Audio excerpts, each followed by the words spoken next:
আসসালামু আলাইকুম রহমতুল্লাহি ওয়া বারাকাতুহু। আজকে আমরা হজরত আবু বকর রাদিয়াল্লাহু তাআলা আনহু ও হজরত মুহাম্মদ সাল্লাল্লাহু আলাইহি সাল্লাম এর হিজরতের ঘটনা সম্পর্কে আলোচনা করব।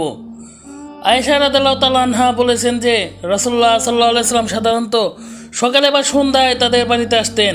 একদিন তিনি দুপুরে এলেন এমন একটা সময়ে যে বোঝা যাচ্ছিল গুরুত্বপূর্ণ কিছু ঘটতে যাচ্ছে। আবু বকর রাদিয়াল্লাহু তাআলা আনহু দরজা খুললেন। রাসূলুল্লাহ সাল্লাল্লাহু আলাইহি সাল্লাম তাকে জানালেন যে আল্লাহ তাকে মদিনায় হিজরত করার অনুমতি দিয়েছেন। আবু বকর রাদিয়াল্লাহু তাআলা আনহু জিজ্ঞেস করলেন, আমিও কি আপনার সাথে যেতে পারবো? রাসূল সাল্লাল্লাহু আলাইহি সাল্লাম বললেন, হ্যাঁ, তুমিও যেতে পারবে।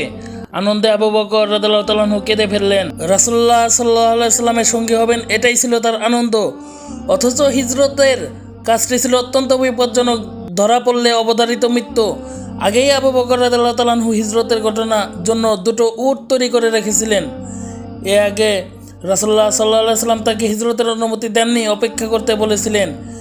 সে রাতেই তারা বেরিয়ে পড়লেন মদিনার পথে। মক্কার অদূরে সাওর পর্বতের গুহায় আশ্রয় নিলেন। সাথে ছিল আবু বকর রাদিয়াল্লাহু তাআলা আনহুর কন্যা আসমার বেঁধে দেওয়া কিছু খাবার। 3 দিন তারা ওই গুহায় থাকলেন। রাত্রে আবু বকর রাদিয়াল্লাহু তাআলা আনহুর ছেলে খাবার নিয়ে সেখানে যেতেন ও মক্কার সব খবর দিতেন। আবু বকর রাদিয়াল্লাহু তাআলা আনহুর রাখাল বেড়ার পাল চড়িয়ে রাত্রে ওই পথে ফিরত, পায়ে সব দাগ মুছে দিয়ে। কুরাইশরা এই কয়দিন চারদিকে তাদের খুঁজেছে।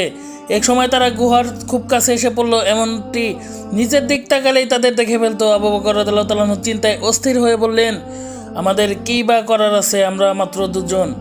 রাসূলুল্লাহ সাল্লাল্লাহু আলাইহি সাল্লাম বললেন, না, তুমি ভুল বলছো, আমরা 3 জন, আল্লাহ আমাদের সাথে আছেন। সত্যিই তারা তাদের খুঁজে পেল না, ফিরে গেল। কোরআনে সূরা তওবার 40 নম্বর আয়াতে এই ঘটনার উল্লেখ রয়েছে, যেখানে আল্লাহ আবু বকর রাদিয়াল্লাহু তাআলা আনহুকে সাথী হিসাবে বর্ণনা করেছেন, বলেছেন যে তিনি হচ্ছেন 2 জনের দ্বিতীয়। এরপর তারা একজন বিশ্বস্ত পথ প্রদর্শক নিয়ে যাত্রা করলেন মদিনার পথে।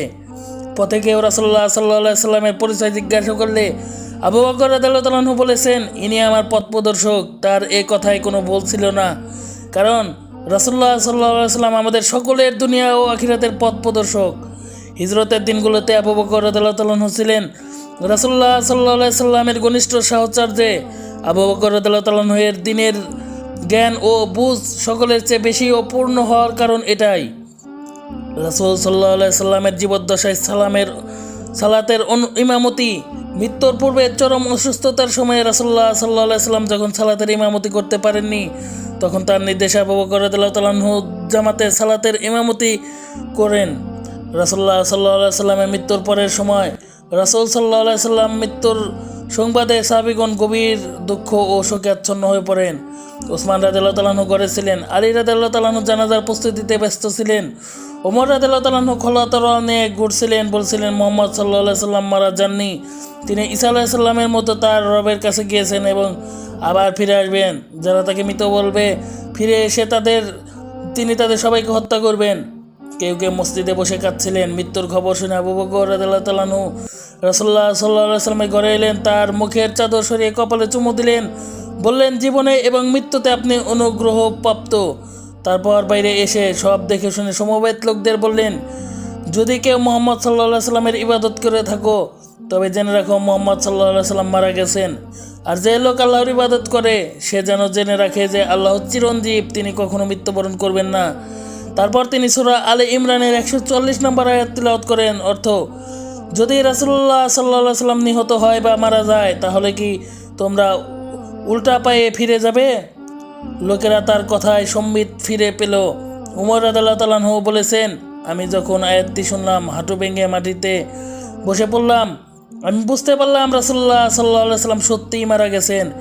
এভাবেই রাসূলুল্লাহ সাল্লাল্লাহু আলাইহি সাল্লামের মৃত্যুর মতো বিরাট একটি ঘটনার যে সংকট দেখা দিয়েছিল, আবু বকর রাদিয়াল্লাহু তাআলা আনহু এর দৃঢ়তায় তার সমাপ্তি ঘটে।